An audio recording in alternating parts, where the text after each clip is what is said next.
Okay, so welcome to Porto. We have had a fabulous time here. I'm going to talk for the next 20 minutes about something called response agility. My company is located in Silicon Valley, California, and we get brought into companies on the brink of walkouts or complete stagnation, and I am a student of the game of transformation. I study with Joe Dispenza, which it sounds like so do you. And energy is powerful. We are all bringing energy in every single day to everywhere we work. This is little me at 7 years old. Now, as our wonderful speaker named Carmen shared, our programming is programmed by the time we are 8 years old. The tracks are laid in our brain, our personality, our thought process, our belief system. And I was raised in a war zone.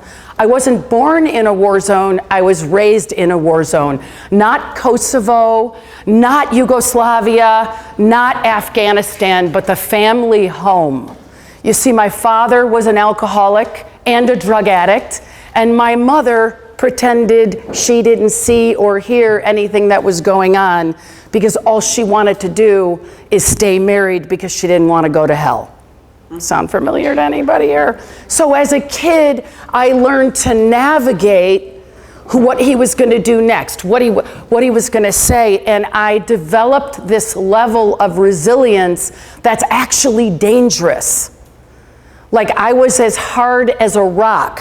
And that helped me as I grew up. It helped me learning to live with friction, helped me take a straight commission job and be very successful at it. However, when it was time to start my own business, that level of resilience got in the way. I was the #1 producer in a $5 million recruiting company. That doesn't sound very big, but for an entrepreneurial company, that's pretty big. But I was the #1 producer and I had 14 people because I wasn't going to fail. So I hired a coach. I learned what I was doing wrong, and what I found out is I was living in a state of friction, a constant under the surface level of friction. Do you remember COVID-19? How about COVID-20?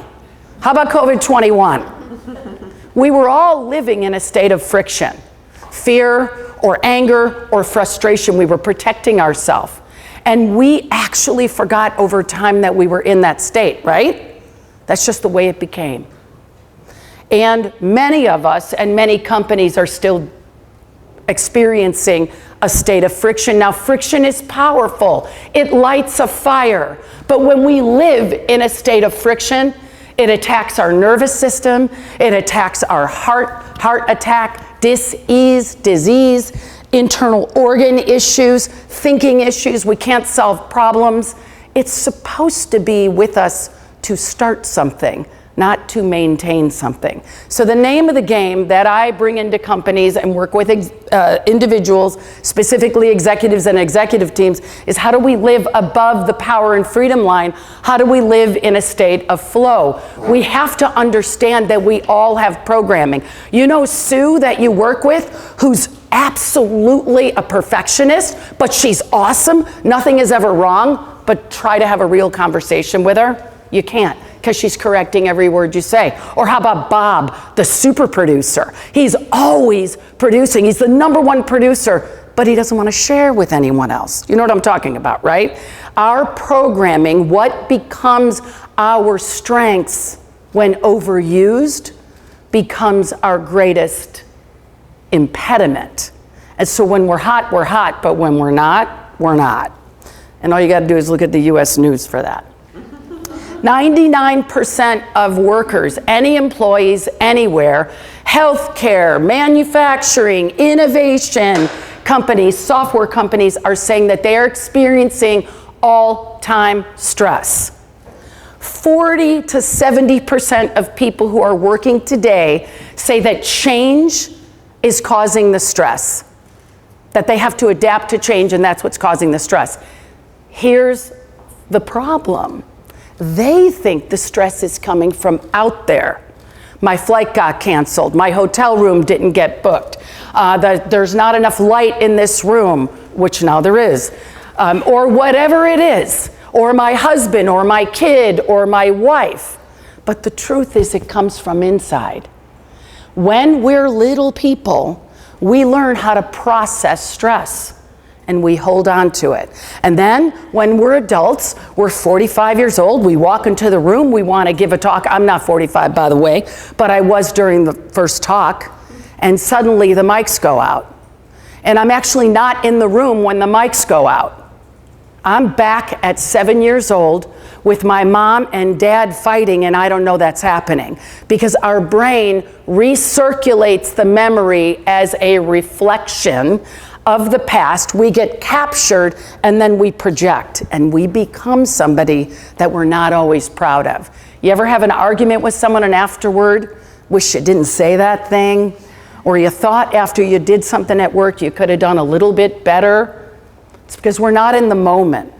And we need to develop this muscle called response agility. And response agility is the ability to navigate stress, pressure, uncertainty, disappointment, rejection, and know what to do next. Continue to move forward. It's not just adaptability. It's being discerning in the moment. They say after you do a transformational workshop, a retreat, a coach's training, anything like that, they'll say, don't make any decisions in your life for 6 weeks. After you do a 1-week retreat with Dr. Joe, he says, don't sign any papers with anybody because you need to come back down to earth. When you master response agility, you can step in and know what to do next. And I'm going to teach you how. The process is called sculpt. It's creating your own framework for how you want to live your life. It's choosing how you want to be when they cancel your flight. When you're stuck in the Milan airport for a day and a half, are you going to be the one screaming and yelling at the person? Or are you going to be the one passing out drinks for everybody? Maybe it'll be Coca-Cola, maybe it'll be a green drink, but I'm not going to be screaming and yelling because I don't want to be that person. I don't want to be the person on the airplane that's complaining that the baby's crying. How insane is that? But people do it all the time. So you guys want to learn sculpt? Ready? Okay, good. So you stop whatever you're doing. You connect. Carmen talked about purpose. You got to have a purpose in order to do this process. You connect to your highest and best self.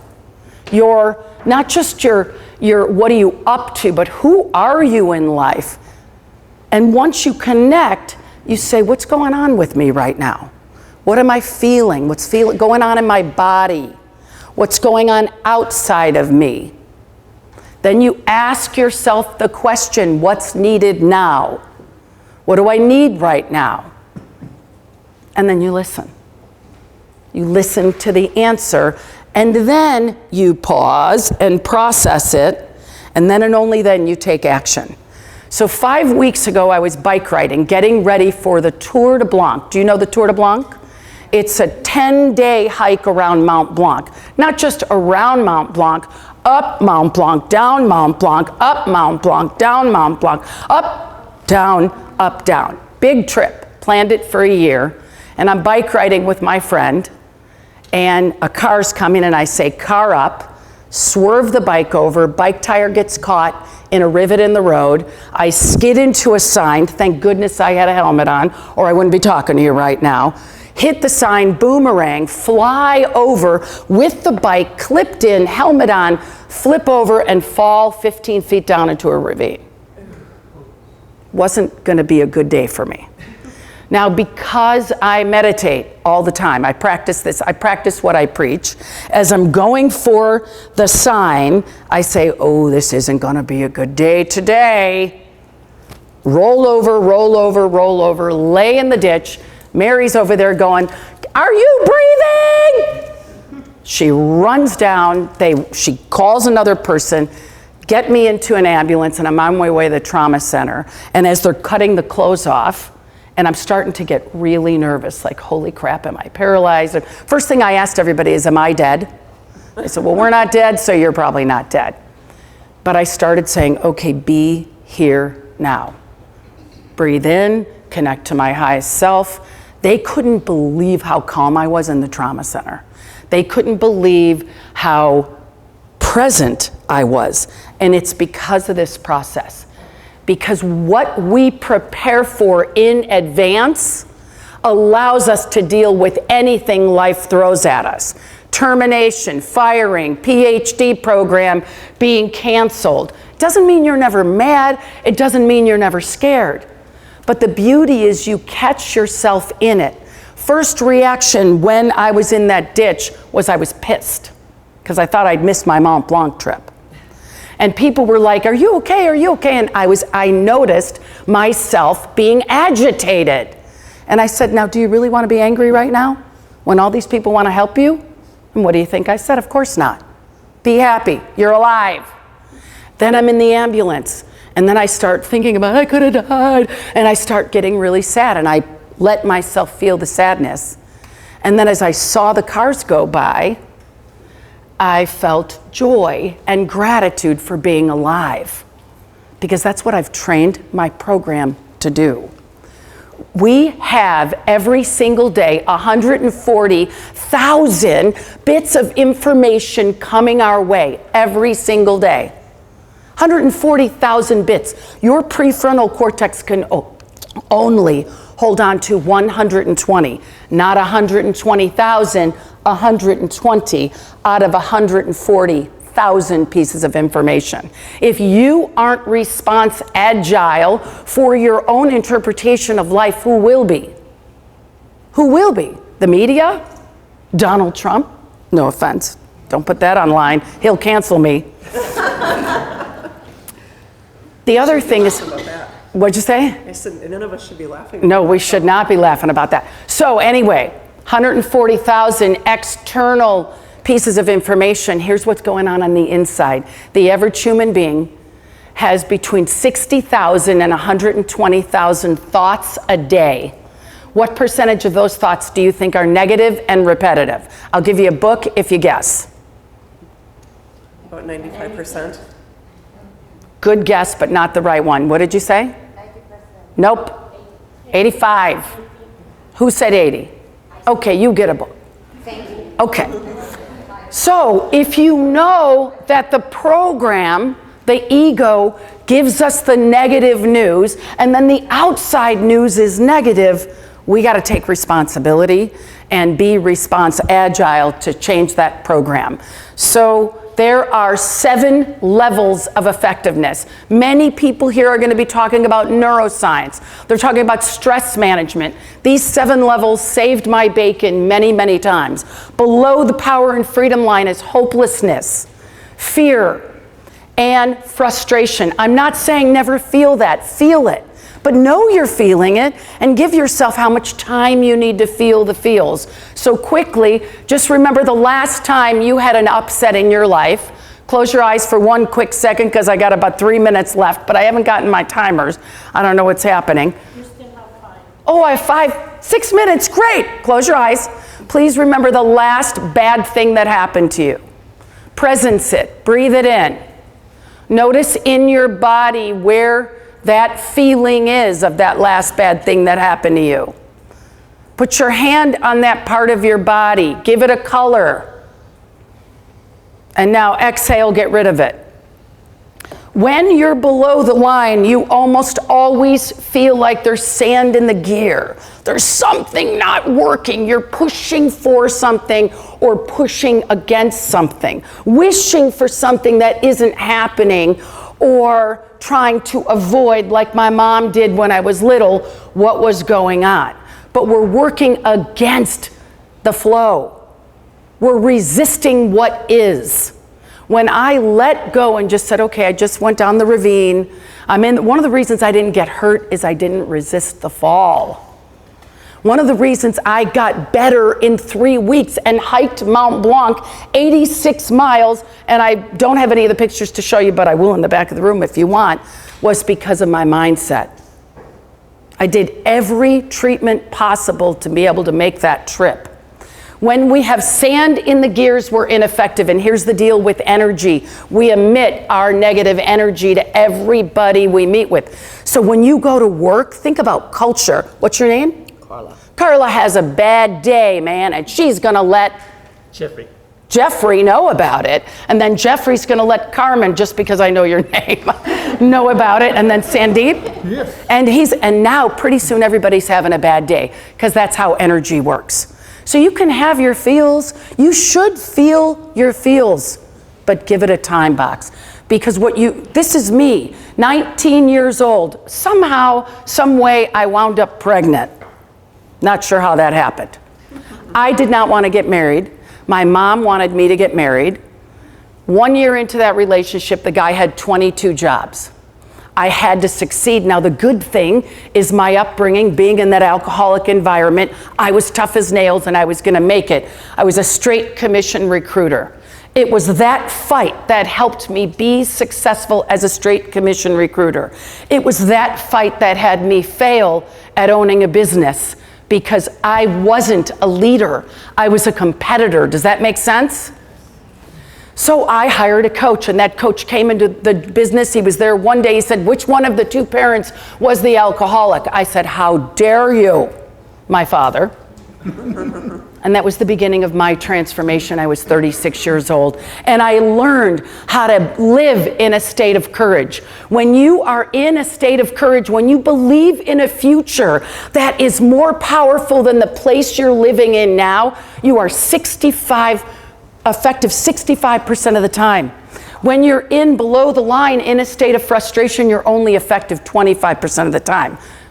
You choose. Be angry that the flight was canceled, or buy everybody drinks, or at least pass out some gum. Right? In a state of engagement, we're effective 79% of the time. In a state of innovation, we're effective 89% of the time. And in synchronicity, kumbaya, we're effective 100% of the time. Here's why. When we're above the power and freedom line, we have serotonin, dopamine, and oxytocin running the show. We expand our perspective. When we're below the line, we have adrenaline, cortisol, norepinephrine, and it limits our ability to see. Why I got mad when I fell in the ditch, my body was releasing adrenaline, cortisol, because that's what saved my butt in that crash. But it was also making me angry. And if I didn't know that I was angry, I might have been really rude to my friend and everybody who was trying to help me, which happens a lot in emergency rooms. That's why they now have laws. You can't punch nurses and doctors. So when you feel you're in a state of flow, you'll know. People walk up to you that don't even know you and want to be your friend. People are giving you extra time on a sailboat. People are hanging out with you. People want to read with you, want to invite you to conferences because you're that kind of person. So that's not the best picture in the world of me, but when I created my vision, remember I said everybody needs to have a vision, a why. She said that. It was that I would, for a living, help people live in a state of flow, love their life, and live a life they love. It took me 15 years to make that dream come true, but I'll tell you what, 90% of my life right now lives between courage and engagement. And I do have bike crashes, and I do lose deals, and I do have clients that I thought were great who canceled the contract, and I give myself a time to mourn, and then I'm off living my life again. People who master responsibility, that sculpt process, solve problems 430% more effectively than people who don't, because they're living above the power and freedom line. The truth is we go in and out of friction and flow all day. If you're human, you're up and you're down the 7 levels. The question is, how long will you stay there? Your why needs to be big enough. Your why needs to get you up in the morning. Your why needs to have you meditate even when you don't want to meditate, or go to the gym even when you don't want to go on that treadmill. Your why needs to get you up and into action. So my name of my company is KeenAlignment. The book that I wrote is called Ignite Culture. Even if you do not have a business, the whole first third of that book is how to live in a state of alignment. And then my book that's coming out next year is going to be called The Millennial Eras, and it's nothing to do with business at all. It's about a personal transformation. I have no idea what time it is, but I want to give you an opportunity to get an ebook for free, which is right there if you want the QR code. That talks about responsibility. It will give you all the steps to melting your fear, living in a state of flow, and it's 100% free, just like everybody else here, totally committed to transformation, and we give a lot of stuff away. If you would like to get your free book, it's in the back. If you would like to buy a book that is charging, that's also in the back. Thank you very much. I hope I didn't go over.